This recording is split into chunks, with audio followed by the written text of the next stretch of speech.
E então tive a oportunidade de experienciar diferentes áreas funcionais e perceber aquilo que efetivamente me fazia sentir mais feliz.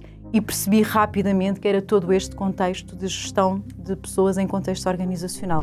Nós falamos muito no work-life balance, mas o nosso balance depende muito do mood do próprio dia e muitas vezes aquilo que é o nosso equilíbrio provém muito daquilo que é a interconexão destes domínios, dos vários domínios, que não é só trabalho e não é só a nossa vida familiar. Se não tivesse tido alguém com essa sensibilidade e percebesse que havia muito mais Carla do que aquilo que era na altura o seu descritivo funcional, se calhar não estaríamos aqui a falar hoje. Nós, quando temos líderes que não são seguros de si, que não são suficientemente confiantes na posição que ocupam, mas sobretudo nas competências que têm, não dão tantas oportunidades de crescimento e de evolução às suas pessoas.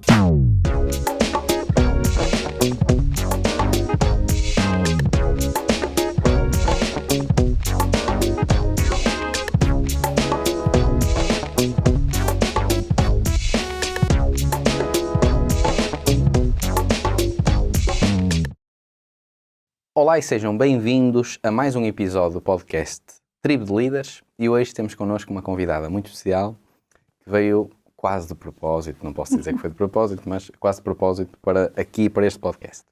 Temos connosco hoje a Carla Caracol, que é a diretora de Recursos Humanos do grupo Renascença Multimédia, que, para quem não conhece, é o grupo que detém algumas marcas como a Renascença, a RFM, Mega Hits, entre outras.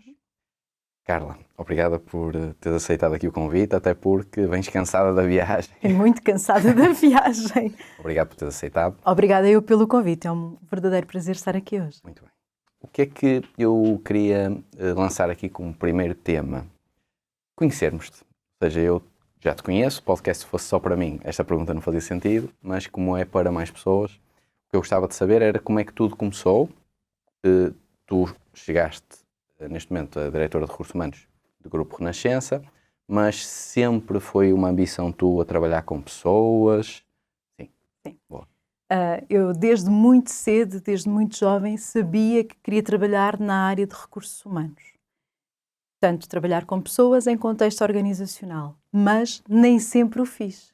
Bem. O meu caminho profissional, a minha carreira, tem sido assim um bocadinho diferente daquilo que é comum.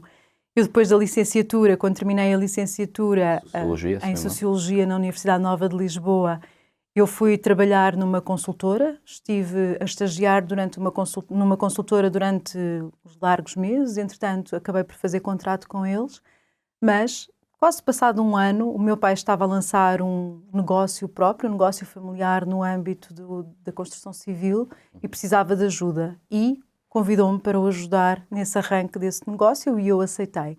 E então fui fazer tudo o que era uma gestão de um negócio pequeno, de um negócio familiar que estava a dar os primeiros passos. E aqui, o que é que eu aprendi? Aprendi muito aquilo que ainda hoje me ajuda em contexto profissional, mesmo na área de recursos humanos, que é tudo aquilo que extrapola diretamente os processos, as práticas e as políticas de gestão de pessoas, mas que é fundamental para conseguir trabalhar com todas as áreas transversais dentro de uma organização. Eu estive a trabalhar nesse negócio familiar, nesse arranque desse projeto, cerca de também um ano, 9 meses, 10 meses, por aí. Nesta fase de arranque tinha muito trabalho, mas entretanto o negócio começou a correr bem, as coisas já estavam mais ou menos oleadas e eu passei a trabalhar em part-time nesse negócio familiar e arranjei um outro part-time, portanto de manhã estava num lado e à tarde estava no outro, e em sítios completamente divergentes na cidade de Lisboa, também a fazer a gestão de um negócio na área da restauração. Só que aquele bichinho de recursos humanos continuava aqui muito vivo. Tive a oportunidade de, em determinada altura, em 2001, ingressar num grande grupo económico, num grande grupo empresarial, que era o Grupo BES, e achei que poderia ser uma porta de entrada interessante para, então, lá dentro, poder crescer profissionalmente. E entrei numa função puramente administrativa. Estive como trabalhadora temporária durante 11 meses, depois, entretanto, convidaram-me para passar para os quadros da organização e passei de funções muito técnicas, de funções muito administrativas para funções técnicas, passei pelo secretariado de administração, de direção, por aí fora, e, passado uns anos, assumi responsabilidades de coordenação funcional, efetivamente, dentro desse grupo. Primeiro só numa empresa, depois alargou-se para outra empresa do mesmo grupo. As coisas correram muito bem, mas tudo a nível de digitalização do negócio, tudo o que tinha a ver com o apoio logístico, apoio de secretariado e tudo o que respeitava o tratamento documental dentro do próprio negócio. E isto também me permitiu conhecer transversalmente o negócio, numa perspectiva, numa abrangência 360.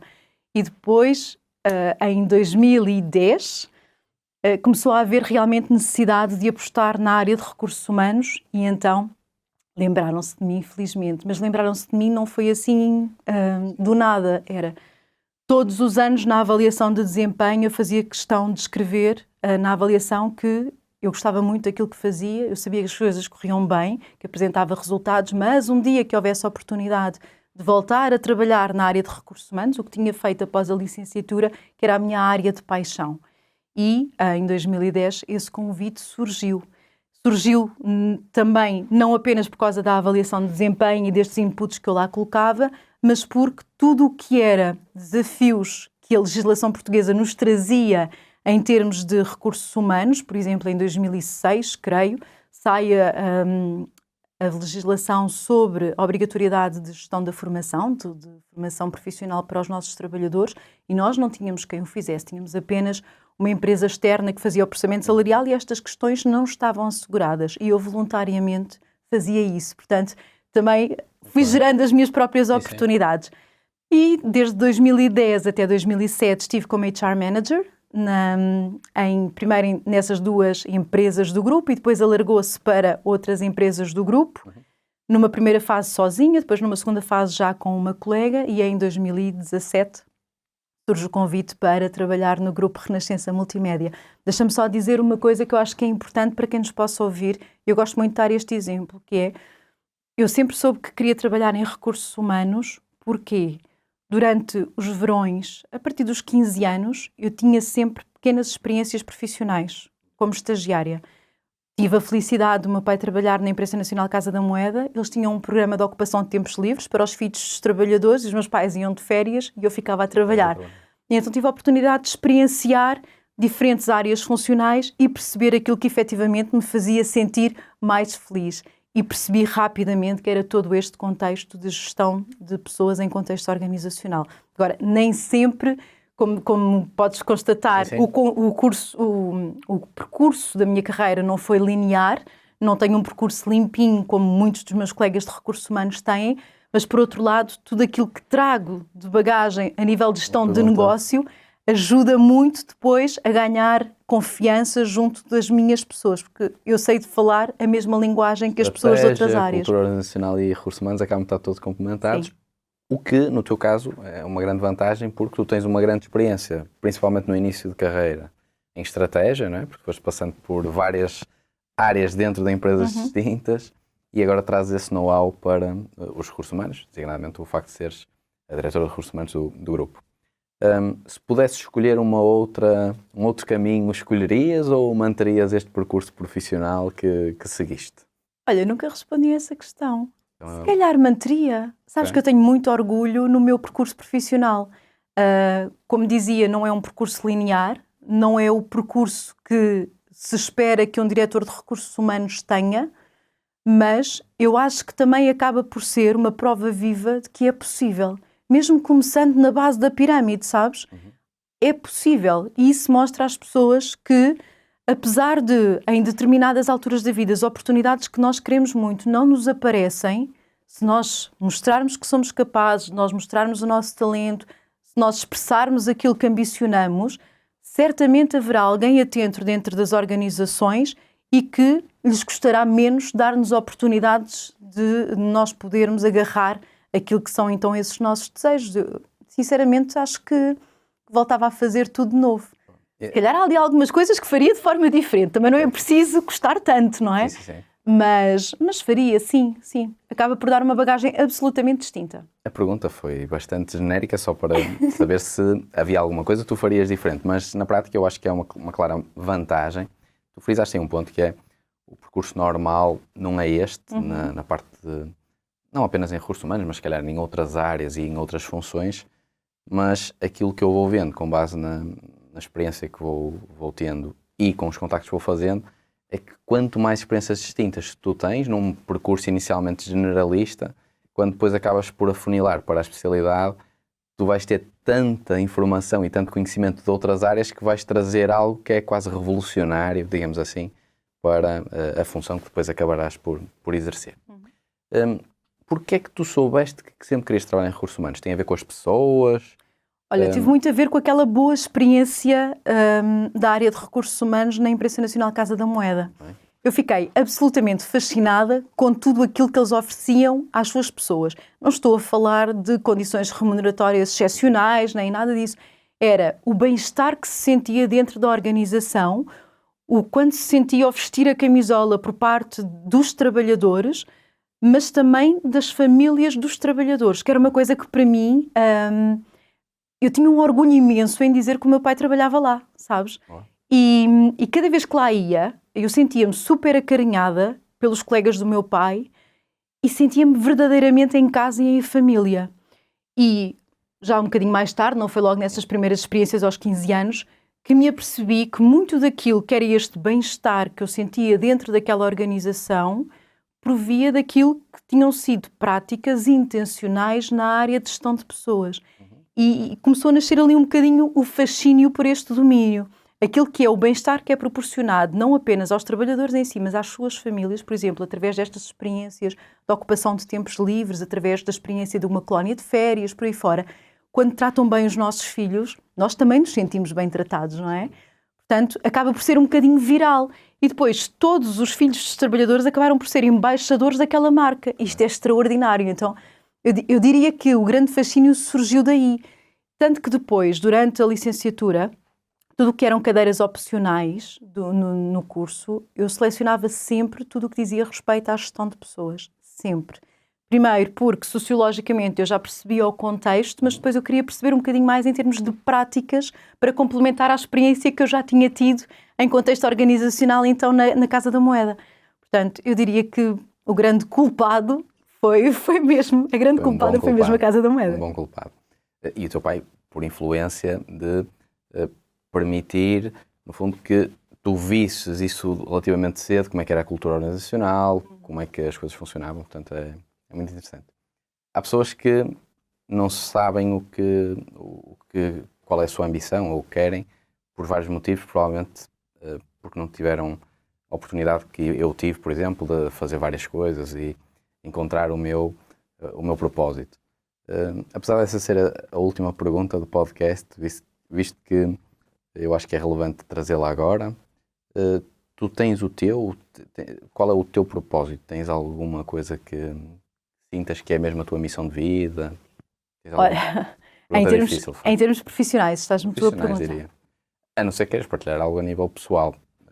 Eu acho que está tudo muito conectado. É invariável aquilo que é... Nós falamos muito no work-life balance, mas o nosso balance depende muito do mood do próprio dia. Correto. E muitas vezes aquilo que é o nosso equilíbrio provém muito daquilo que é a interconexão destes domínios, dos vários domínios, que não é só trabalho e não é só a nossa vida familiar. Olha, o grande propósito em termos organizacionais, eu diria que não é só em termos organizacionais, eu diria que também advém muito daquilo que é a minha intervenção em termos associativos, porque também o faço, e também em termos de docência, que é mesmo uma missão que eu encaro de uma forma absolutamente natural, que é retornar tudo aquilo que de bem me tem acontecido. Porque nós, quando somos profissionais nestes domínios de recursos humanos, nós aí temos sempre aquele equilíbrio difícil, muitas vezes, entre negócios e pessoas. E procuramos esse equilíbrio o máximo que conseguimos. Nunca esquecendo aquilo que é o propósito, que é entregar resultados para a organização através da utilização mais proveitosa para ambos do talento das nossas pessoas, com as respectivas condições e remuneração ajustadas. Mas nós, o que é que temos que fazer? Temos que, para que este equilíbrio seja bem feito, seja bem conseguido, e para que estas pessoas possam então ver o seu potencial todo aproveitado e todo valorizado e reconhecido, precisamos dentro das organizações de ter pessoas que estão alerta para as manifestações de talento que muitas vezes acontecem não no seu exercício funcional atual. Perceberem que as pessoas são muito mais do que aquilo que estão a fazer neste momento. E isto, para mim, é o mais importante quando nós falamos em gerir pessoas. E é esse o meu propósito de vida, porque foi isso também que me aconteceu. Se, durante aqueles 16 anos que eu tive no Grupo Novo Banco, se não tivesse tido a felicidade de alguém reconhecer tudo aquilo que tinham sido as tais manifestações de talento, as tais oportunidades que eu fui encontrando de provar que era capaz de fazer mais do que aquilo que me tinha sido dado para fazer funcionalmente em determinada altura, de ter entregado voluntariamente mais e melhor do que aquilo que me era exigido. Se não tivesse tido alguém com essa sensibilidade e percebesse que havia muito mais Carla do que aquilo que era na altura o seu descritivo funcional, se calhar não estaríamos aqui a falar hoje. E eu tenho esse dever de retorno, de poder retribuir a todas as pessoas para quem eu trabalho e para a organização, para as organizações e para as associações nas quais eu trabalho, retornar tudo aquilo que de bom me aconteceu. E muitas vezes eu tenho pessoas que me dizem: Carla, tu não deves partilhar a forma como começaste a tua carreira. Não tens necessidade disso, porque isso acaba por... Quem já está no topo acaba por desvalorizar um bocadinho de onde começas e tal. Eu digo, não, pelo contrário, eu acho que é de valorizar, para já, porque tenho muito orgulho nisso, e por outro lado, porque eu acho que tenho o dever de explicar aos demais que acham que nós estamos em determinado patamar e que aquilo é inacessível, que eu também comecei por ali. Não foi fácil, mas eu também comecei por ali, com esforço, com dedicação, com determinação, evidente, com sensibilidade e com muita vontade das pessoas com poder dentro das organizações para tomar decisões. É possível.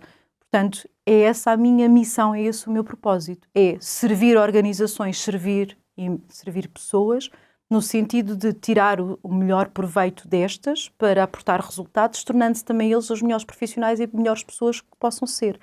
E instigando esta capacidade mobilizadora e promotora do talento interno dentro das organizações. Há aqui vários pontos que eu queria pegar, começando já aqui por um que me parece relevante, até inclusive. Se vocês quiserem voltar atrás para ouvir o que a Carla disse, perfeito. Tem a ver com o darmos mais do que nas nossas funções nos está atribuído.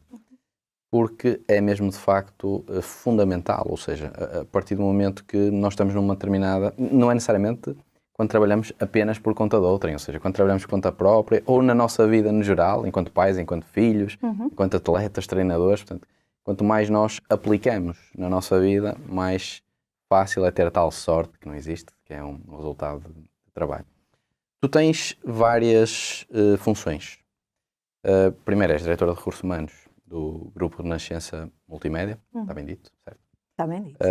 És vice-presidente da Associação Portuguesa de Gestão das Pessoas e, adicionalmente, és também professora no ISCTE, nas áreas de gestão, estratégia... Fizeste trabalho de casa. Fiz.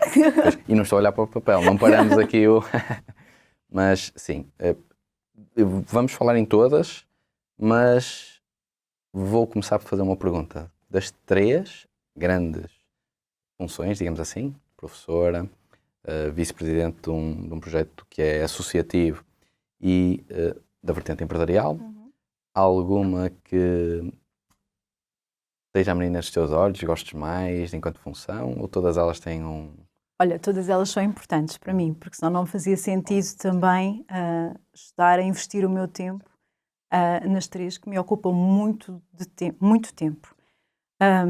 Mas, indiscutivelmente, onde eu me sinto mais realizada é enquanto profissional de recursos humanos no Grupo Renascença Multimédia.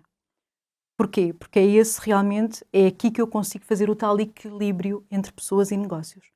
E sempre foi o meu objetivo profissional, sempre foi contribuir para este equilíbrio e para a otimização do potencial interno que nós temos dentro das organizações e contribuindo diretamente para os resultados. Só aí é que nós conseguimos ser verdadeiramente estratégicos. Portanto, eu diria que esta é assim uma componente super importante na minha vida. o movimento associativo, a minha intervenção na APG, acaba por vir quase como que naturalmente. Há um convite de um amigo para não nos queres dar uma mãozinha aqui, tu gostas muito destas coisas, de fazer acontecer, de pensar de forma diferente e tínhamos muito a ganhar com a tua presença, sobretudo numa altura em que estamos a estreitar relações com a lusofonia e eu sei que tu és uma apaixonada pelo Brasil. Disse, bora lá. Claro que sim. Pedro Ramos.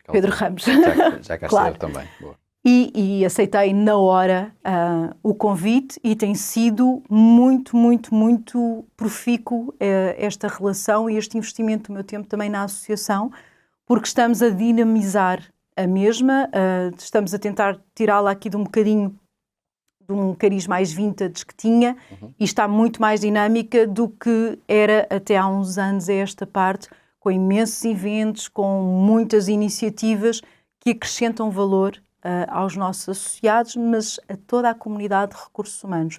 Sobretudo quando temos a possibilidade de estreitar estas relações, então mesmo com a lusofonia e apostando mesmo na tal diversidade.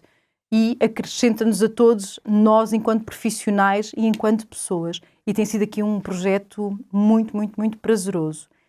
Por último, a docência foi um parto mais difícil. Toda a gente me dizia que estás a tirar o doutoramento. Perguntavam, estás a tirar o doutoramento para quê? Tirar o doutoramento porque eu quero saber mais. Porque eu sou uma curiosa, portanto, ninguém tira o doutoramento assim, toda a gente tira o doutoramento para dar aulas. Eu disse, não, mas eu não quero dar aulas. Não, mas toda a gente tira, claro que queres dar aulas. Eu disse, não, eu não quero dar aulas de todo, não me vejo minimamente a dar aulas. E, entretanto, terminei o doutoramento, fechei o doutoramento e, longe de mim, pensar algum dia vir a dar aulas. Eu tinha dado assim umas ações de formação, uma coisa pontual, mas nunca em contexto académico. Quando termino o doutoramento, começam a surgir alguns convites. E há uma amiga minha que me diz, Carla, estás a ser egoísta. Estou a ser egoísta como? Não te estou a perceber. E ela diz-me, estás a ser egoísta porque se te estão a convidar é porque acham que tu tens conteúdo para partilhar e que tens a possibilidade de ajudar outros a crescerem tal como tu cresceste. Portanto, teres o grau e teres o teu conhecimento fechado numa gaveta, num diploma qualquer e não valorizares isso, estás a ser egoísta, não estás a partilhar com os outros e não estás a permitir que os outros aprendam contigo. Epá, e aquilo caiu-me ali. Imagino. Foi uma facada. E eu fiquei a pensar naquilo e disse, ok, então olha, vou aceitar esta primeira experiência e logo se vê como é que corre. E correu muito bem. E tenho estado a dar aulas, creio, de 2017, em contexto académico. E tem sido uma experiência fantástica porque não apenas eu ensino o pouco que sei, mas aprendo muito.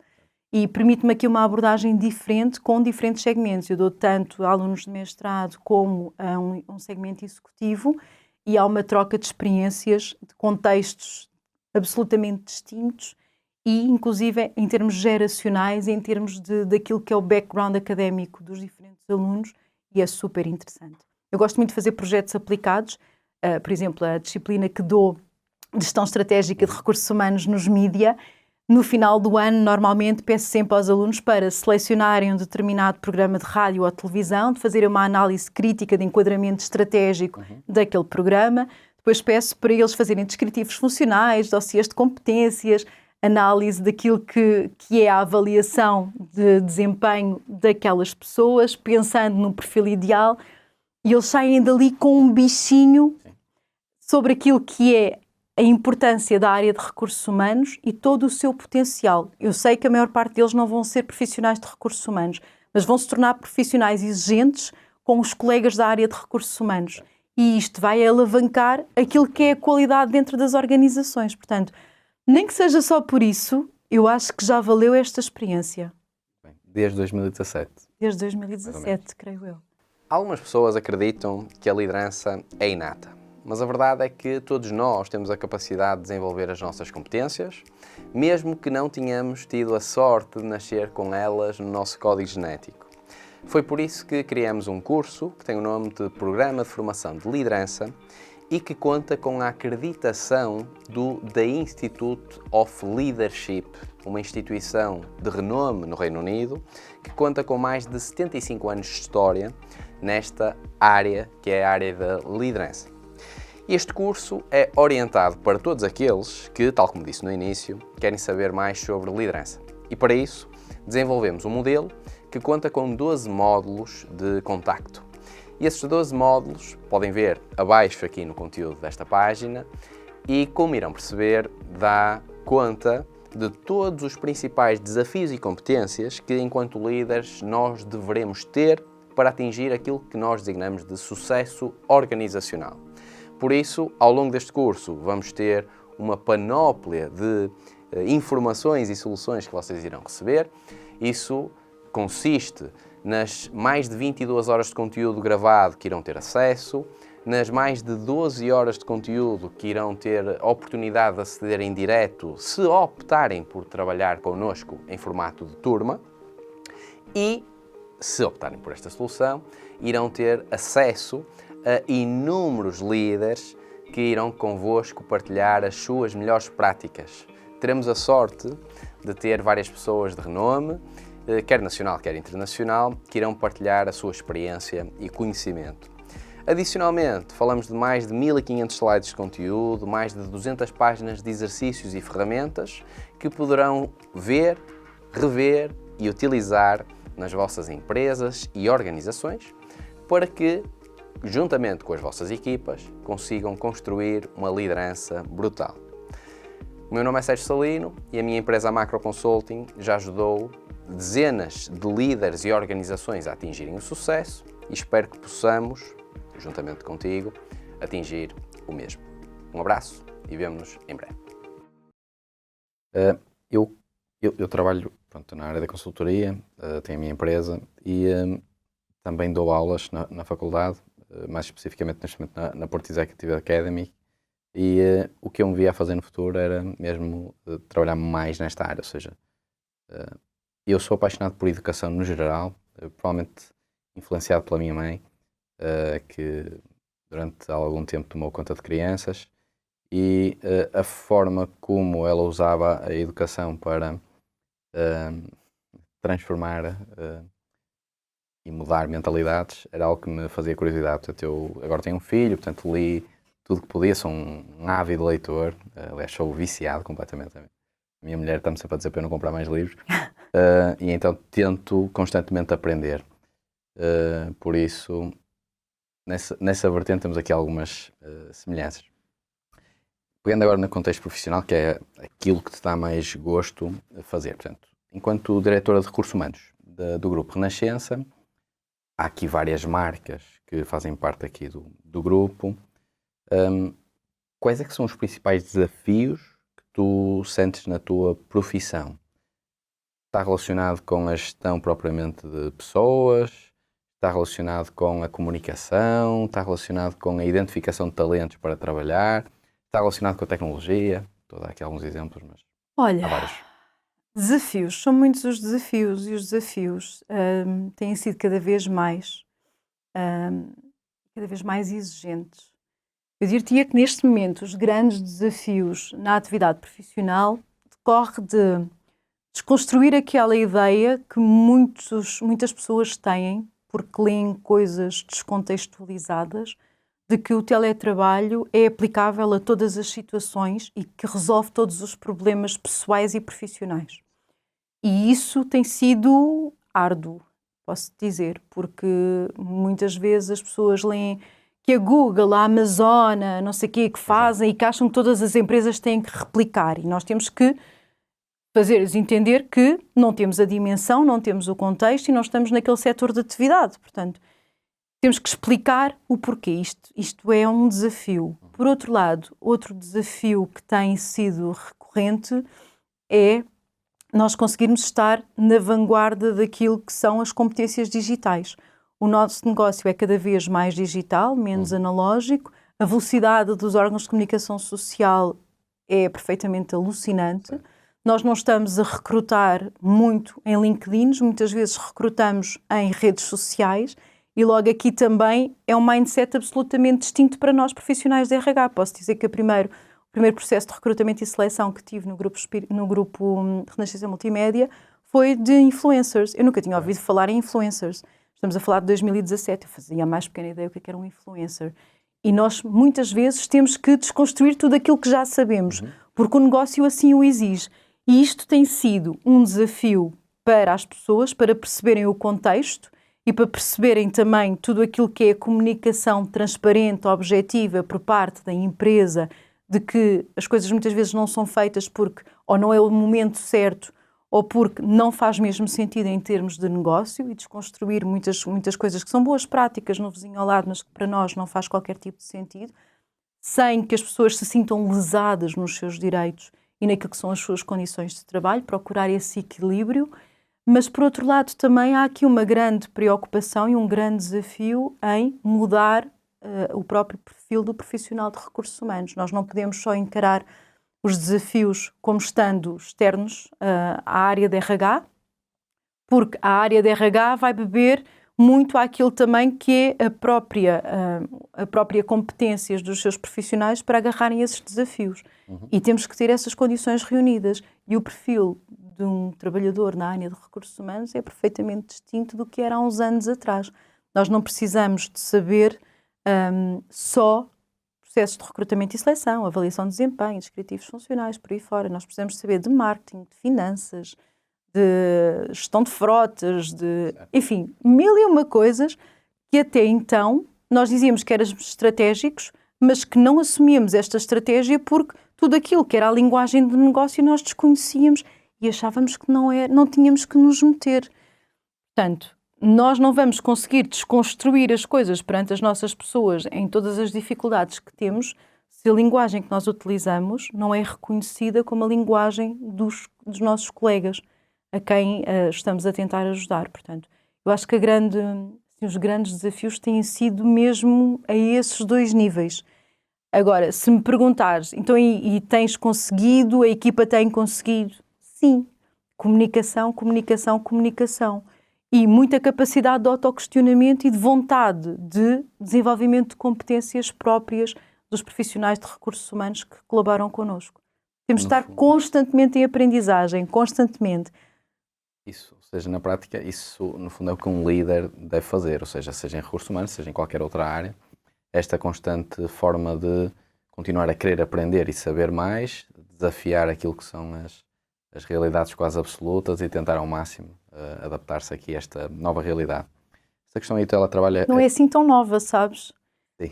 As coisas têm estado a mudar a uma velocidade muito rápido, sim.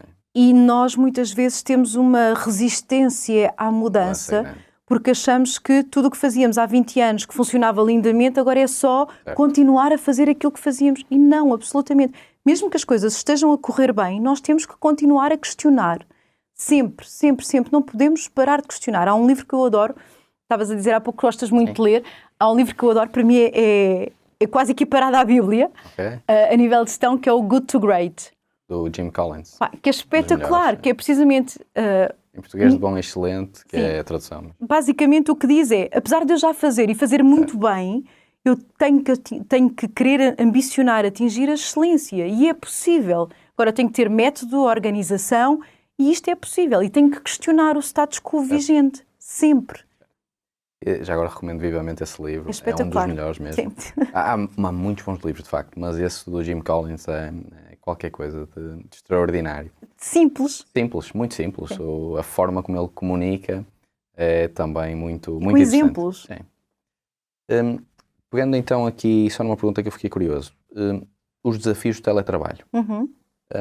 Nós já tivemos aqui, por exemplo, a Irene Vieira Rua, do Doutor Finanças. Ela também falou alguns pontos relacionados com isso. O desafio que tu sentes dentro do grupo tem a ver com as pessoas exigirem quase ou pedirem o teletrabalho, ou tem a ver especificamente com outra coisa que eu não tenha percebido bem? Ou seja, neste momento há algumas pessoas que querem teletrabalho, mas de facto, em termos de cultura organizacional, conseguires criar boas culturas em regime de teletrabalho pode ser um desafio muito maior para algumas práticas. A nossa dificuldade não é tanto a nível de cultura, porque aí não sentimos... Operacional, técnico? Tem a ver com o operacional, porque nós temos um modelo que é um modelo que provavelmente não é o modelo mais ambicioso, mas é um modelo que nos faz sentido. porque o nosso negócio não é feito, comunicação social não se faz à distância a partir de casa, obviamente. Não é? Nós temos que estar onde estão os ouvintes, temos que estar onde há a informação e temos que estar onde está o entretenimento. E a rádio não é feita só pelos profissionais que dão a voz e a cara. É feita por todos os profissionais que trabalham naquela casa e que comunicam uns com os outros e que permitem que o negócio seja um negócio emocional, que transmite aquilo que é o bem-estar dentro da organização que se sente quando se abre o microfone ou quando se faz um conteúdo para uma rede social. O grande desafio aqui tem sido, sobretudo, explicar o porquê de, em determinada altura, termos optado, sim, por permitir a execução do trabalho em regime remoto, mas num modelo um bocadinho mais limitador. Porquê? Porque nós entendemos que estavam muitas empresas a atirarem-se para fora de pé, sem grande estratégia, a quererem ser muito contemporâneos, muito modernos, e depois, sem perceberem o impacto que isso poderia ter. O que é que nós preferimos fazer? Parar, ver o que os outros estavam a fazer, deixar que os outros amadurecessem essas práticas, começar a perceber o que é que corria menos bem, aprender com os erros dos outros, para depois, então, optarmos por um sistema de prestação de trabalho diferenciado. E as pessoas nem sempre perceberam este hiato de tempo até nós darmos o primeiro passo. Este primeiro passo foi dado há um ano atrás, um ano e pouco atrás. É um processo que tem estado a correr muito bem, agora tem que ser muito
de que forma é que nós os podemos ajudar, então, automaticamente, o processo de liderança, gestão de pessoas, seria tudo muito mais facilitado. Tens que ser curioso também, não apenas aos processos, por aí fora às hard skills, mas curioso em relação às pessoas. Isso mesmo.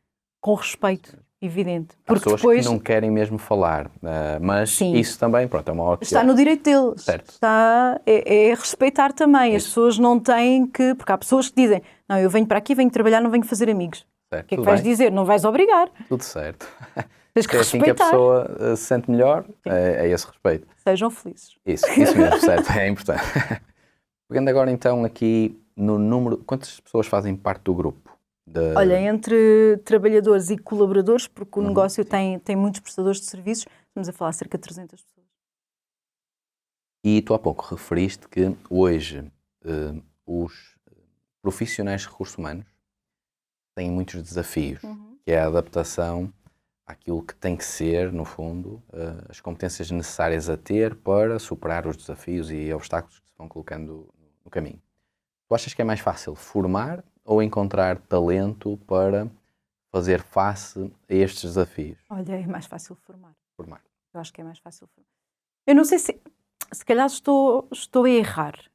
Para mim é mais fácil formar. Porquê? Porque eu sou muito atento ao talento interno. Muito bem. Eu acho que eu tenho ouvido alguns colegas dizerem, esta questão do talento é muito difícil porque nós não encontramos fora tudo aquilo que nós procuramos. E eu pergunto sempre, mas já procuraram dentro? Interno, certo. Porque achamos que a resposta à falta de qualificações, à falta de competências, à falta de mão de obra também, está sempre fora, é sempre externo. E algumas situações nós precisamos ir buscar pessoas fora, mas nem todas. E nós esquecemos que há pessoas, há pouco dizia isso, há pessoas dentro da organização que, entretanto, por elas, já procuraram outras experiências formativas, já desenvolveram competências, têm outro tipo de gostos do que aqueles para os quais foram contratados há não sei quantos anos atrás. Certo. Nós já falámos com as pessoas, já fizemos um mapeamento de competências, já lhes perguntámos efetivamente se gostariam de ter outra experiência ou não. Há muitos colegas na área de recursos humanos que encaram a avaliação de desempenho como altamente ultrapassada. Eu continuo a considerar que é um processo extremamente bom, estratégico. Não no sentido de fazer um ponto de situação sobre o passado, algo com o qual nós já não podemos fazer rigorosamente nada, mas num ponto de vista prospectivo. O que é que eu quero dizer com isto?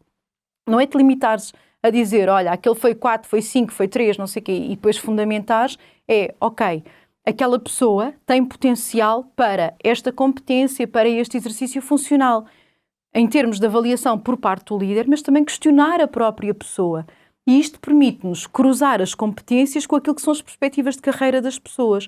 Vais aproveitar o talento que tens disponível na organização, muitas vezes sem acrescentar custos, porque as pessoas voluntariamente vão querer ser desafiados a serem a sua melhor versão, e isto permite transformar aqui uma série de coisas dentro da própria organização e permite inovar. Porque as pessoas, quando já estão dentro da tua organização, conhecem tudo, já fizeram. Conhecem o negócio, conhecem a história, têm experiência, sabem quem podem ser os seus potenciadores lá dentro, os seus facilitadores, têm rede de networking e o seu crescimento vai ser exponencial. Se tu vais buscar alguém fora, muitas vezes, a curva de aprendizagem é tão longa que tu acabas por nem ter retorno daquilo que é o investimento nestas pessoas. E muitas vezes tu vais procurar fora as competências para responder a determinada necessidade, mas quando a pessoa está no ponto para passar a exercer determinada função, essa necessidade está absolutamente distinta. O mercado está assim. Portanto, se tu tiveres alguém que já conhece a organização e que consegue agilizar as coisas, é mais rápido. Tu dás-lhe formação e estás a dar oportunidade e as pessoas reconhecem isso e contribuem. E sentem-se reconhecidas, sentem-se valorizadas. E as pessoas ficam com muito mais vontade de fazer acontecer, de dar mais de si. Parece tão simples, não é? Mas olha que não é simples. Porquê que não é tão simples? Isto é, eu sei que não é simples, ok? Obviamente estou a dizer que parece simples porque se pensarmos do ponto de vista lógico, a base de tudo isto é comunicação. É perguntar às pessoas efetivamente o que elas querem. É verdade que se formos à raiz do problema, algumas pessoas poderão não dizer o que querem, seja por medo, seja porque não sabem efetivamente o que querem ainda, seja por outros motivos. Mas porquê é que mais líderes, não apenas na área dos recursos humanos, mas no geral, com base naquela que é a minha experiência, não aplicam isto? Isto é, inquéritos de clima organizacional, não fazem sistema de avaliação de desempenho nas empresas. Tens alguma opinião sobre isso? Achas que se deve à falta de alguma coisa, formação, educação? Olha, eu sinceramente tenho notado, a minha tese de doutoramento foi sobre o talento interno e sobre a liderança.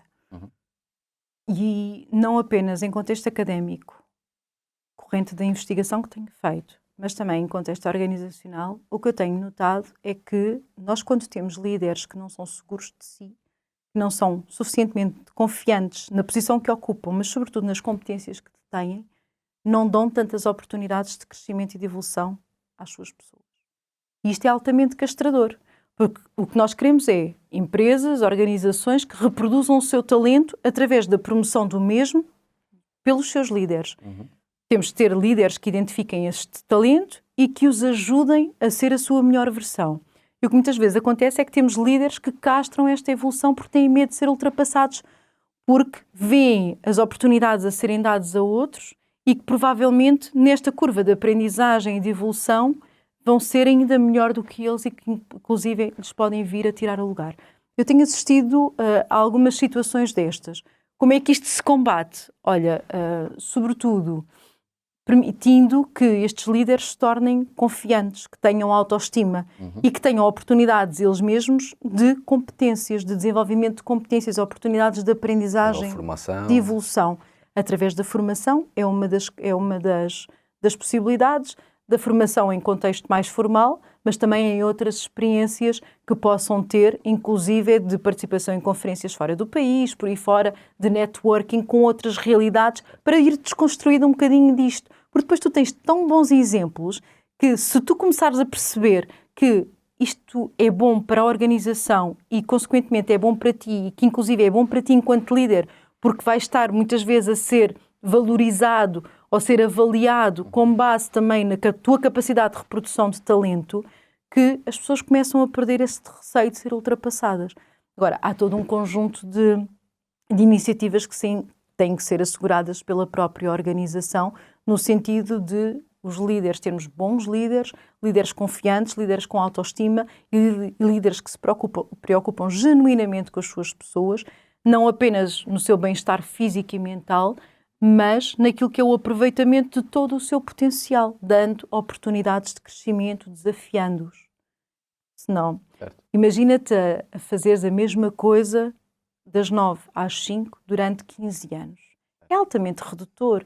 Alguém acorda de manhã com vontade de continuar a fazer isto? Claro que não. Se calhar encontras, mas é muito reduzido. Isso será todos nós. Uma porcentagem mínima. Voltando àquilo que nós falávamos há pouco. Imagina alguém que faz isto, tem vontade de levar o filho à organização para conhecer o contexto e ir lá todos os anos ver a mesma coisa. Se calhar não. Relacionado com isto, eu quero muito falar de cultura organizacional porque, primeiro, é um tema relevante para a liderança e não só, mas há aqui um outro tema que eu não me lembro de já ter puxado aqui em podcast, mas que faz sentido face à conversa que estamos a ter. Tem a ver com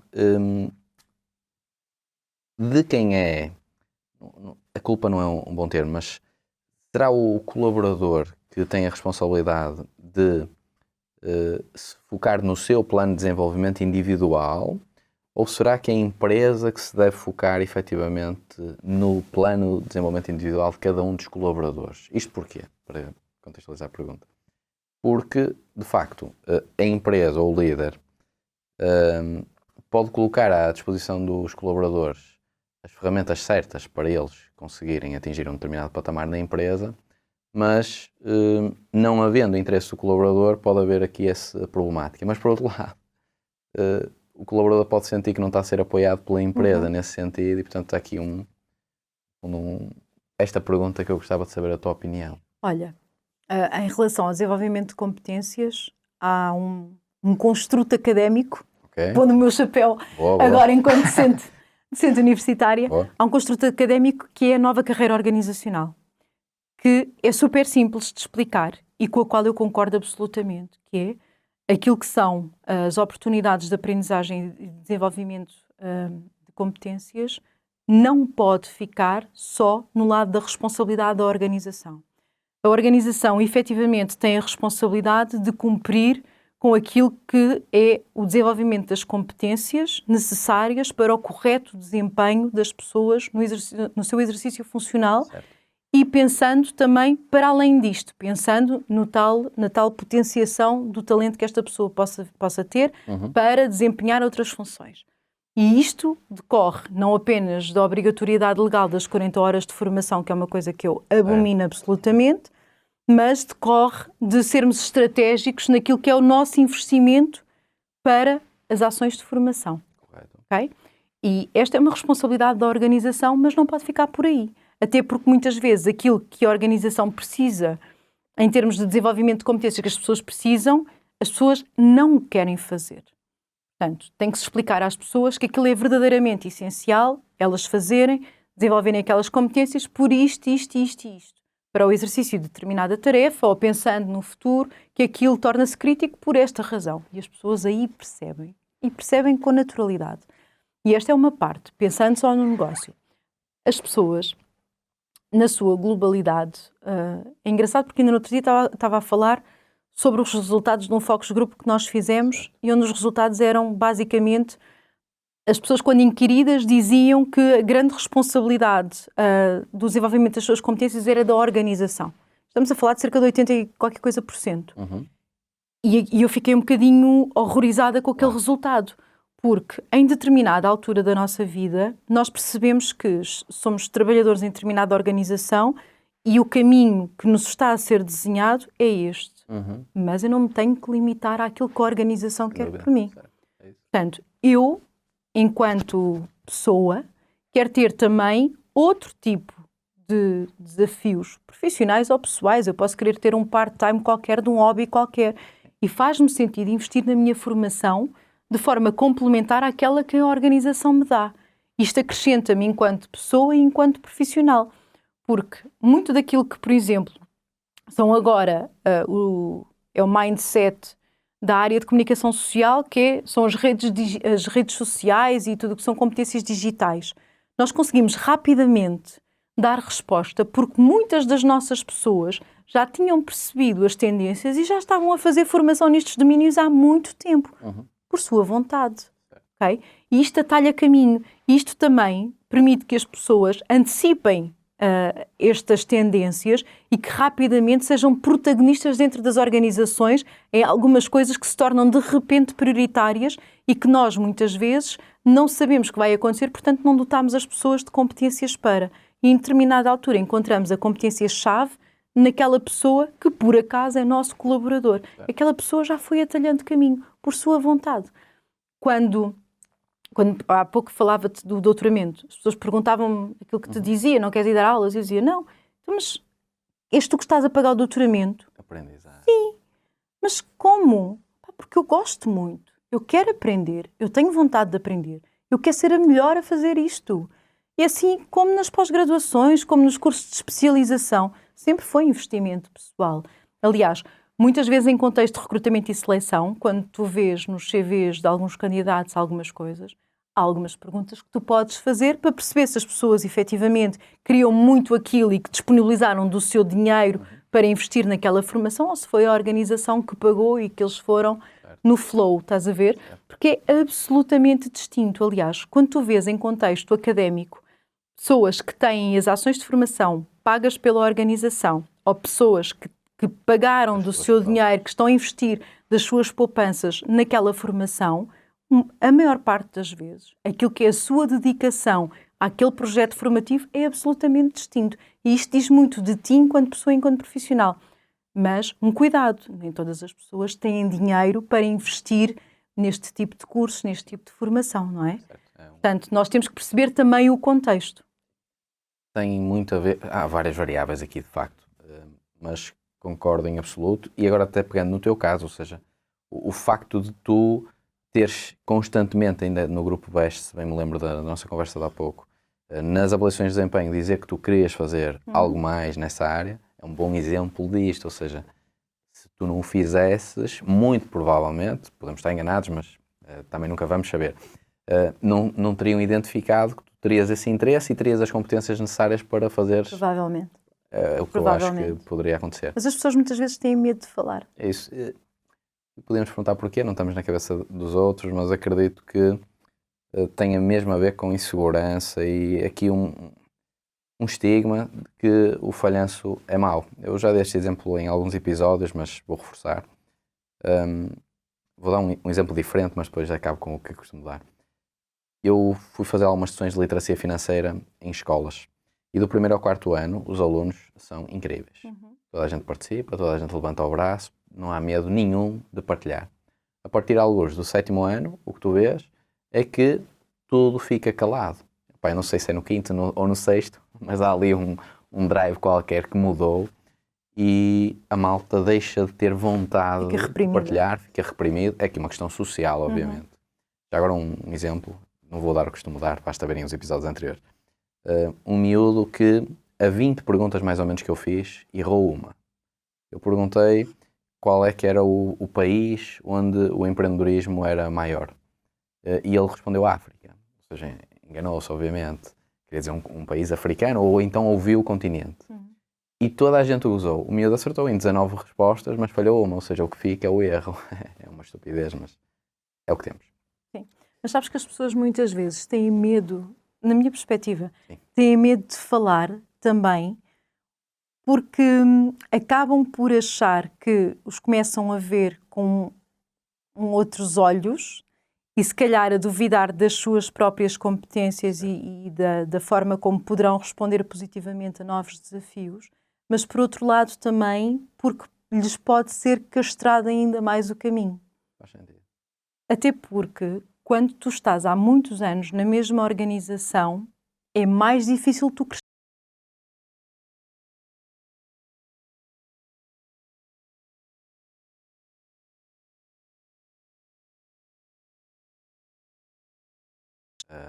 E haveria aqui um longo debate também sobre isso, porque de facto... Eu felizmente tive essa sorte, mas nem toda a gente a tem.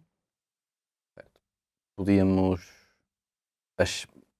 Podemos dizer que é apenas variáveis externas. Eu acredito que tenha muito a ver com variáveis internas, mas é o meu paradigma que me está a condicionar. Eu acho que é o equilíbrio. Isso mesmo. Acho que é o equilíbrio. Mesmo. Tem que haver um encontro feliz. Certo, isso. Faz sentido. Tem que haver um encontro feliz. Muito bem. Uma pergunta relacionada com cultura organizacional. Mais especificamente, dos 2 grandes projetos onde estás, que eu conheço pelo menos, acredito que esteja noutros, mas tem a ver com a APG e com o grupo Renascença. Qual é a cultura organizacional que vocês procuram criar em termos de crenças e valores, né? No grupo Renascença, já agora na APG? São distintos? A base é a mesma? Olha, na APG eu não te consigo caracterizar a cultura, porque é uma associação, porque nós não estamos propriamente diariamente uns com os outros. O que nós temos é para determinados projetos, grupos de trabalho onde cooperamos. Portanto, trabalhamos muito com base em projeto. Uma coisa essencial, transversal a tudo na APG é a questão da ética e da deontologia, não é? E do tal sentido de missão que falava há pouco, de acrescentar valor para os profissionais de recursos humanos, para os nossos associados, para toda a comunidade em geral, que se preocupa com estas temáticas de gestão de pessoas em contexto organizacional. Não te consigo dizer a caixinha, em termos de cultura, que nós temos na APG, se é que temos uma cultura na APG. Não te vou mentir. No grupo Renascença Multimédia, eu diria que é muito mais simples. Porquê? Porque está muito ligado com aquilo que é a doutrina social da Igreja. Nós somos detidos pela Igreja Católica Portuguesa, portanto, tudo o que são os princípios e os valores emanados daquilo que é a doutrina social da Igreja é a nossa cultura. Proximidade, o respeito pelo outro, por aí fora. Ela influencia o recrutamento? Ou seja, o recrutamento procuram pessoas que se identifiquem com a cultura organizacional, ou pode ser qualquer pessoa, mas que depois se adapta à cultura organizacional? Olha, os nossos processos de recrutamento e seleção são muito distintos, mediante não apenas a função, mas sobretudo as marcas. Porque nós estamos a falar de uma cultura organizacional do grupo, não é? Que é aquilo que é o mais estável que nós temos. E por isso eu te estava a falar dos princípios da doutrina social da Igreja que são invioláveis e que têm que ser transversais a todas as pessoas, mas não é difícil, porque nós recrutamos bons seres humanos. Certo. Portanto, não é difícil. Nós recrutamos as pessoas, os profissionais, depois as pessoas tornam-se, ou já são, mas tornar-se-ão ainda melhores. Nós recrutamos sempre a base humana no grupo. Depois, as subculturas que nós temos é que vai influenciar muito aquilo que é o quadro cultural que nós vamos recrutar, que vamos atrair para o grupo. Por exemplo, recrutar para uma Mega Eats é absolutamente distinto do que recrutar para uma RFM ou para uma Renascença. E aqui estamos a falar realmente de caixinhas diferentes. Mas trabalhamos cada vez menos com esta questão da cultura e das caixinhas. A base é aquela, é inviolável. O resto, vamos ver então em contexto o que é que faz sentido. Não temos uma caixinha cultural que vamos medir se há fit, se não há fit. Porquê? Porque as pessoas também, desde que sejam boas pessoas e que efetivamente depois se vão ajustando naturalmente, até por intermeio daquilo que serão as suas relações em contexto de trabalho com os seus colegas. Contexto de trabalho e contexto fora de trabalho, porque nós temos muitas pessoas ali dentro que são efetivamente muito próximas fora da empresa. Porquê? Porque temos uma antiguidade também elevada. As pessoas, quando entram, gostam de lá trabalhar e continuam a trabalhar no grupo. E isso permite estreitar relações. Portanto, aquilo que se calhar é a cultura, são as condições de cultura que nós temos à partida quando atraímos as pessoas, permitem aqui continuidade nesta inviabilidade, nem sei muito bem como é que é de caracterizar, nesta condição de assumirmos a humanidade naquilo que é o nosso quadro de pessoas dentro da organização. Não sei se te respondi à pergunta. Perfeitamente. Eu não gosto da cultura daquela coisa das caixinhas, sabes? Certo, eu acho que nós tendemos a fazê-lo por ser mais fácil de segmentar, mas em boa verdade é posicionar as pessoas numa determinada caixinha, como mencionaste, e não é perfeito do ponto de vista de gestão, de pessoas, de liderança. Mas olha, humanização. É o ponto principal. Humanização, sim. Eu resumiria a cultura da Renascença, do Grupo Renascença, a isso. Humanização. E para mim é uma tranquilidade trabalhar numa empresa assim. Com boas pessoas é tudo mais fácil. Sim. Porque está muito mais alinhado com aquilo que eu sou.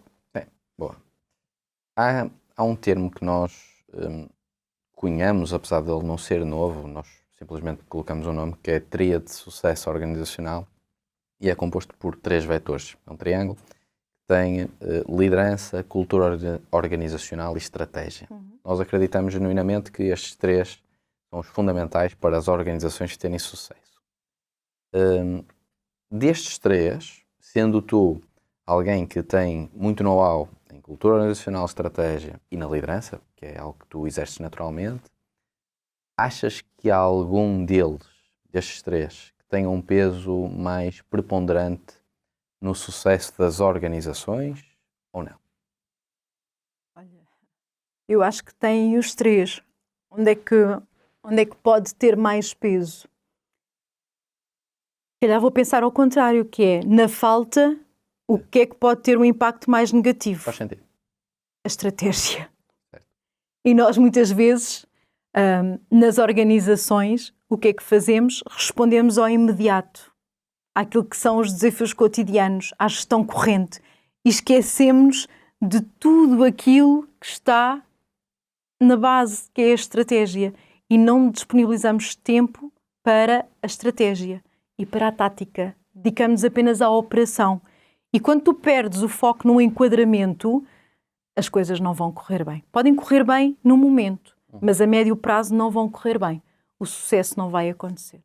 Portanto, eu acho que quando falta a estratégia, quando perdes esta visão do todo, do porquê que estamos aqui, qual é o nosso propósito, de que forma é que eu vou conseguir concretizar determinados objetivos, até as coisas até podem resultar a curto prazo, mas a médio prazo vais deteriorar os resultados e vais ter uma fuga de líderes, de bons líderes. Eu dei esse exemplo logo no primeiro episódio, que tem a ver com as assimetrias de informação. É uma lei económica que eu gosto de aplicar nos recursos humanos, que é, por norma, as melhores pessoas vão sair das organizações, é natural, e ficam as piores pessoas, se calhar piores é um termo muito forte, mas as menos boas, talvez. E como é que nós evitamos isso? Ou seja, é aquilo que disseste há pouco, portanto, a humanização é nós conseguimos ao máximo corresponder àquilo que são as expectativas de todos. E é não deixares cristalizar as competências. Isso é super importante, porque senão as pessoas vão estar no business as usual. porque não se sentem minimamente desafiadas nem reconhecidas. Ficam... Ok, este dinheirinho que eu recebo no final do mês permite-me já pagar as minhas continhas, portanto, porque é que eu hei de fazer mais qualquer coisa? Ninguém nota, ninguém valoriza, portanto, vou continuar a fazer aqui as minhas coisinhas das 9 às 5. Não é isto que nós queremos. Não é isto que nós queremos, nem é isto que as nossas pessoas querem. Portanto, as pessoas têm que ser instigadas a querer mais do que aquilo que fazem atualmente e que ganham atualmente. E, no fundo, cabe aos líderes também esse papel de conseguir... Também. E às pessoas a quererem assumir esse compromisso de motivação e de ambição profissional. A ambição não tem nenhuma conotação negativa. Certo. Apesar de às vezes ter, mas é na mentalidade das pessoas, não é má. Mas é quase tudo assim. Aquilo é assim, muitas vezes não tem qualquer tipo de conotação negativa, mas a percepção dos outros é absolutamente negativa, ao lado. Sim. Mas não nos preocupemos com a percepção dos outros. Nós sabemos que o caminho é aquele, então bora lá, arregaçar as mangas e fazer. É um bom exemplo relativamente recente, com a Rita Pissarra, que deixou a Microsoft há pouco tempo, portanto ela reformou-se com 44 anos, exatamente. E a maior parte dos comentários foram incríveis, ou seja, inclusive é um deles que é estupidamente ignorante, mas resulta da falta de educação, que ela agora vai sugar o Estado estando reformada, algo deste género. Ou seja, ela reformou-se, mas reformou-se com o dinheiro dela, ou seja, ela deixou de trabalhar porque tomou essa decisão. E é muito isto, ou seja, há uma cultura de massacrar os ricos porque eventualmente nos foi cultivado que, na nossa cultura, que nós somos eventualmente muitos para um bolo que é mais pequeno do que de facto ele é na realidade. Portanto, há aqui uma mentalidade de escassez quando na verdade... Olha, é muita mesquinhez, sabes? Porque eu quando vejo alguém que é muito bem sucedido... Eu quero ser como essa pessoa. Eu quero é perceber o que é que a pessoa fez para ter conseguido aquilo, para aprender. Isso mesmo. É um bom exemplo. Não é, caraças, aquela pessoa chegou ali e eu não, ainda estou neste patamar, mas porque foi sorte, certeza. Porque é que é sempre com os outros e nunca é comigo? E não... É horrível, horrível, horrível, horrível. Esta coisa do pequenino, para mim não dá. Não tenho paciência, não alimento este tipo de conversas. Acho isto absolutamente tóxico e enquanto sociedade, enquanto não percebermos isto, nunca iremos ser um país de sucesso. Correto. Carla, falava contigo durante horas. Vou-te fazer só mais duas perguntas. Não, eu estou a adorar. E acredito que toda a gente também está daquele lado, também estará. Deixa-me fazer-te aqui duas perguntas finais. Relacionado primeiro com a tecnologia, ou seja, a tecnologia que obviamente está como tema e vai continuar a estar, até porque cada vez mais vamos viver num mundo onde a tecnologia faz parte de tudo. Tu sentes que isso vai ser positivo ou negativo para a tua área de recursos humanos? E já agora, se antevês dificuldades de adaptação por parte das tuas pessoas a esta nova realidade que é impossível de eliminar? Olha, eu sou uma otimista por natureza. Eu diria que claramente é positivo. Nós em recursos humanos temos uma série de processos que não acrescentam valor e que têm que ser feitos. E que muitas vezes nós temos que dedicar pessoas para os assegurar. Seja para estarem compliant com legislação, seja coisas assim que são muito mecanizadas, muito automatizadas, que nós temos pessoas alocadas e que também acabam por cristalizar a fazer aquilo. Portanto, a tecnologia pode nos ajudar nesse caminho, libertando as pessoas para fazer outras coisas altamente estratégicas, muito mais diferenciadoras, muito mais interessantes para a organização e para elas próprias. Portanto, eu acho que temos aqui um potencial de crescimento espetacular utilizando a inteligência artificial, utilizando aqui outros mecanismos de digitalização. Se me perguntares se é um processo fácil, acho que não. Acho que ainda há muita resistência à mudança, há muito preconceito em relação à tecnologia e há também muito receio das pessoas em abraçarem este desafio tecnológico com receio de virem a ser descartáveis ou serem ultrapassados por aquilo que são estas... Já nem é uma tendência, é uma realidade. Portanto, as pessoas têm que perceber que a tecnologia é um facilitador e que permite que elas cresçam mais enquanto profissionais. Mas este processo de desconstrução da mensagem parte da organização, porque muitas vezes as pessoas não têm a literacia suficiente para isto, ou os receios são muito superiores àquilo que é o seu racional a trabalhar quando pensam pragmaticamente nas coisas. Passa também daquilo que é a dotação de oportunidades de aprendizagem na utilização desta mesma tecnologia das nossas equipas, de permitir às nossas pessoas utilizarem a tecnologia também a seu favor, percebendo que a tecnologia está aqui para ajudar, não está aqui para a substituir. Não te vou negar que a grande dificuldade é precisamente esta, é as pessoas muitas vezes levantarem barreiras porque não querem perder os seus postos de trabalho, o que é absolutamente legítimo. Deixa-me dizer-te, por exemplo, no nosso setor de atividade já existem rádios que estão a ser feitas absolutamente de forma automatizada. Sim. Portanto, com naturalidade, algumas das pessoas que são profissionais de rádio ficam com receio de perder o seu lugar, o seu posto de trabalho. É legítimo. Ok, então, mas todos os sistemas de inteligência artificial que estão a garantir as emissões de rádio nestas condições criam emoção, criam empatia, geram... Não. Então, como é que nós vamos conseguir fazer isto? Aumentando aquilo que é a humanização, a personalização da emissão através das rádios tradicionais como a nossa. Seja em que plataforma for, inclusive nas digitais. Eu estou muito mais conectada com determinada pessoa, com determinada persona na rádio, porque ele tem gostos parecidos com os meus, falam coisas em determinadas horas, onde eu me sinto absolutamente identificada com aquilo que me está a dizer. E isto, com um algoritmo simples, não acontece. Portanto, nós temos que desconstruir isto. Agora, a tecnologia também vai trazer, certamente, muitos dissabores, porque certamente será mal utilizada em muitos contextos e pode ser utilizada também para dispensar muitas pessoas. Portanto, eu acho que é legítimo da parte dos nossos colaboradores terem esses receios. Agora, eu acho que é, sobretudo, um facilitador. Pode ser muito um facilitador. Eu compreendo que, de facto, a maior parte de nós tem esse medo de o que é que vai trazer a tecnologia e quantos postos de trabalho vai eliminar.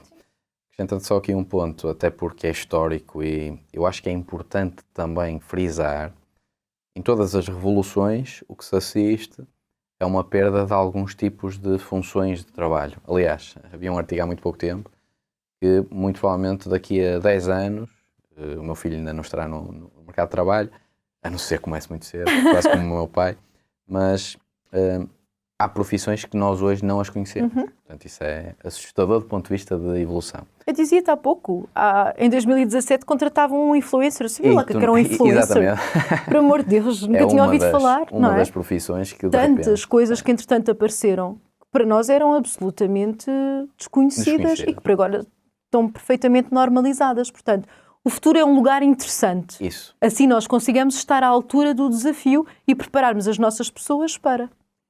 E os postos de trabalho vão ser mais gerados do que os eliminados. É importante frisar. Eu acredito. O World Economic Forum fala nisso já há muito tempo. E é histórico. Revolução Industrial, a primeira, a segunda... Mas uma coisa é aquilo que nós lemos. Sim. Uma coisa é o que vai acontecer no futuro. Outra coisa é aquilo que vai acontecer no futuro e outra coisa são os receios naturais das nossas pessoas que, apesar de saberem isto, continuam a ter receio porque têm contas para pagar. E nós temos que respeitar isso. E nós devemos fazer entender os outros. Aqui era mais quase como um advogado do diabo trazer aqui um outro tema para a mesa, para que quem ouça também perceba que, de facto, em teoria, vão existir muitas oportunidades que vão surgir desta adversidade. No fundo era tentar trazer aqui este mindset mais positivo. Não dá para continuar a cristalizar as competências. As pessoas têm que estar constantemente atualizadas. Nós temos que estar sempre a evoluir. Porque... E não ficar à espera passivamente que a empresa nos dê a informação que nós precisamos. Porque eu tenho que estar atenta a tudo o que acontece. Eu não posso estar atenta apenas à minha profissão atual e ao meu domínio funcional. Eu tenho que estar atenta ao setor de atividade onde me incluo, à sociedade onde estou incluída, àquilo que são as tendências do meu próprio país. Enfim, é a nossa responsabilidade individual. Aliás, é a nossa responsabilidade. Nós somos adultos, temos a responsabilidade também da educação dos nossos filhos e os nossos filhos têm que ser educados nesta ambição de querer mais e de saber mais e de ser curiosos. Perfeito. E da responsabilidade. Quase que seria o término do podcast, mas uma pergunta final. Fiquei na dúvida, porque era mesmo uma boa forma de terminar, mas há aqui uma pergunta final que eu te queria fazer. Se pudesses dar um conselho a líderes que já exercem funções de liderança de facto numa organização, quais é que seriam? E, já agora, aqueles que o querem ser também, o que é que lhes aconselharias para poderem exercer essa função da melhor forma? Olha, os líderes atuais, eu acho que é precisamente o não se deixarem ficar como é que é? À sombra da bananeira. Eu sou terrível com provérbios, mas é esta. Sim. Porque o facto de exercermos determinada função hoje não quer dizer que amanhã continuemos a exercer. Temos que continuar a ser úteis e a fazer sentido na organização e a sentirmos também úteis enquanto profissionais e enquanto pessoas. E isto passa por um processo que não é exclusivo à responsabilidade da organização, é pessoal. Tem que estar continuamente a questionarem-se eles próprios também e a quererem aprender, e a querer ser mais, a fazer melhor e a conseguir envolver as suas pessoas nos processos de inovação, de tomada de decisão, a corresponsabilizar também, a dar oportunidades de crescimento aos outros. Eu acho que para mim, este é o básico. Pessoas que ambicionam ser líderes. É também muito à semelhança disto, que é não esperarem que as oportunidades caiam do ar, porque não vão cair. Quer dizer, às vezes caem, porque nós sabemos que a reprodução social, já que o Bourdieu falava, que acontece, não é? Algumas oportunidades nós sabemos que são dadas porque nascemos com o apelido X, nascemos na localidade Z e isso condiciona e algumas oportunidades são dadas. Em teoria também trabalhado pelos antepassados, portanto o trabalho e o esforço já... Isto continua, continua a existir. Agora, não tem que ser limitador para toda a gente, porque as oportunidades são também geradas pelas próprias pessoas. E eu não querendo parecer pouco humilde, mas eu gosto de falar na primeira pessoa porque acho que sou um exemplo disso, que é nós, muitas vezes, temos que fazer mais do que aquilo que nos é pedido para que os outros confiem na nossa capacidade de concretização.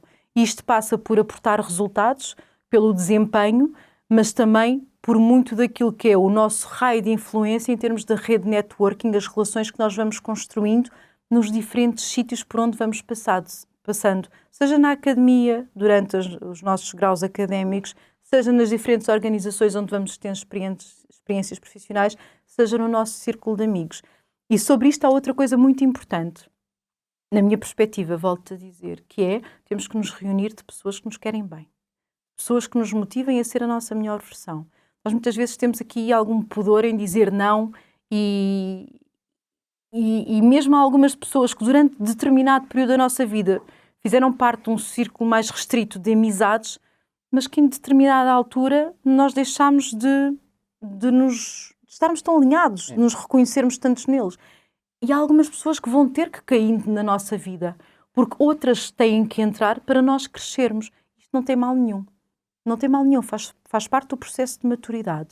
É importante termos relações que não são relações tóxicas. E isto começa na nossa família, começa nos nossos amigos e, numa idade mais avançada, quando nós decidimos constituir a nossa própria família, reunirmos de alguém que nos incentive, que nos apoie, que está ao nosso lado, que é capaz de dizer, olha, isto hoje não correu assim tão bem por isto, mas vamos trabalhar isto, eu vou-te ajudar, eu acredito em ti, para a próxima vai correr muito melhor.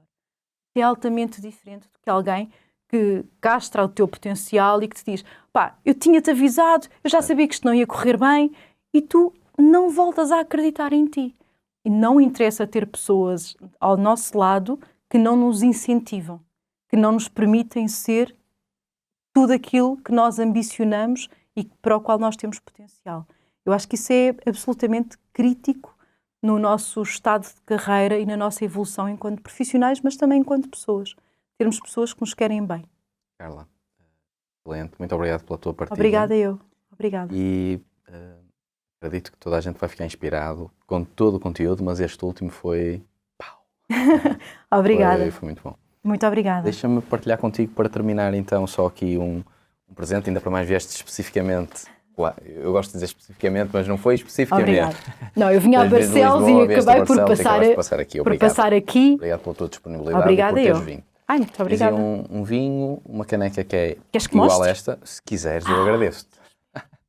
Mãos, vinho do Douro, adoro. Esse vai ser, é muito bom. É eu bom? Sou suspeito. Vinho branco do Douro. Olha, acertaste na mousse que eu adoro. Boa. A sério.